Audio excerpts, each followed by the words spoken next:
This is Stacy Layne Matthews, and you're listening to Homorazzi.com. RuPaul's Drag Race. Start your engines. Drag Race. May the best woman win. RuPaul's Drag Race. Start your engines. Drag Race. May the best woman win. Hi, Tommy. Hey, Stacy, how you doing? Good, how are you? I'm doing well, thank you. So, my first question to you is, this season you've kind of been, all over the place. At the beginning, you were a little bit in the middle, and then you went, you won a Millie Challenge, then went down to the bottom and lip sync for your life that week, and then you won, and then you were eliminated. Was that as big of an emotional roller coaster as as it looked? It was. It was a competition. There were so many personalities and so much stuff going on and challenges and trying to get rest in there as well, just trying to relax my brain. It was just so much going on, and it's exactly what it was. What you saw is what you got. Now, during the nude photo shoot, were you really nervous about it? I was in the beginning, but, I got over it because, a lot of my shows, some shows, I wear less clothes than other shows, so I'm kind of used to showing off my curves. And Now, my question is, were you guys really nude, or was that edited for TV? Well, I complained until I got to put on some underwear. So. Now, watching the show back the past couple weeks, pretty much since the first week, we kind of saw that that Delta was kind of really gunning for you, right? How do you feel about her, kind of her opinions of you week to week? Just being a fellow plus-size queen in the competition, I felt like it was kind of trashy, honestly, if you ask me, because I thought she was my friend until I watched the show and saw what she really thought about me. So I think that, some people in the competition crossed the line of professionalism, and, I don't think it was right. Mm-hmm. Now, do you guys, have you guys spoken since the show's aired? Not really. No, what would you say if you spoke to her? Just probably how disappointed I am that I thought she was my friend, and to hear all of the negative things she said about me, and pretty much fat jokes when she's plus size herself.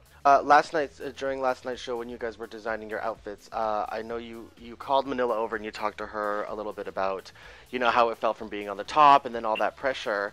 In the Untucked, Shangela was talking about your outfit, and Manila said she loved it and she helped you work, and she gave you some advice for it. Now, do you think Manila was actually reading your outfit, or do you think Shangela kind of overreacted at that point? I don't know. It's hard to tell because being in the competition, it's hard to kind of see who's real and who's not. We're seeing a lot of, a lot of the queens have been also picking on Shangela, saying that she asks everyone else for help. Did you notice that as well in the workroom? I don't think she asked for help as much as they made it seem like she did. Because we all asked for help. I asked to borrow things. Everybody asked, could they do this? Could we do that? If we're going to be on a show, I understand it's a competition, but we're still drag queens. We're still sisters, and I still think it's being professional. It's still good to help each other out, and especially when you connect with someone. If one of my friends asks for something, I'm going to help them. So I don't think it was that big of a deal. Mm-hmm. Now, who were you closest with? We see that you were really close with Shangela. Who else? Alexis and Jada and Mariah. India was cool. Mm-hmm. How did it feel going up against India in the lip sync? I didn't know India personally before the show, but I know I've looked at all her performances online. I thought she was one of the most amazing entertainers. So to actually be in the show with her, I thought that was amazing. And to actually lip sync against her and send her home, I thought that was just insanity, if you ask me. Excellent. Now, what can we expect from you? Where can we see you in the future? I don't just consider myself a drag queen, a female impersonator. I consider myself an artist because I've been doing theater my whole life and using my own natural voice to sing. So I'm pretty much going to try to pursue my music career and do other things. So I might not be on the show anymore, but you got to sing the last thing. And now, are you going to release a single like some of the other Drag Race alumni? I am. I'm thinking about doing stuff like that. I'm actually working on some stuff now with some people. Uh-huh. Excellent.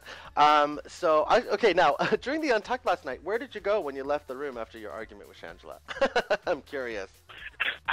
I actually went and stood in the bathroom. Yeah. I was just like over it. I was so over it. Just to calm down for a bit? Yeah, because it was too much. Now, do you, watching it back now, would you have done anything differently this season, or would you have played it out as it went?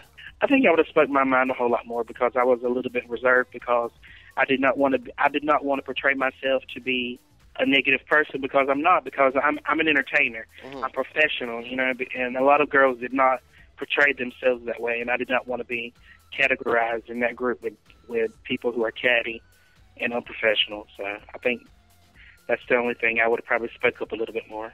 Great, thank you so much. I loved watching you on the show. I'm sorry that you're gone, but your Monique is going to live in history. It was so funny. I loved it.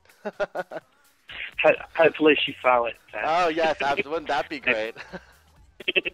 Awesome. Thanks, Stacy, All right, I so much. appreciate it.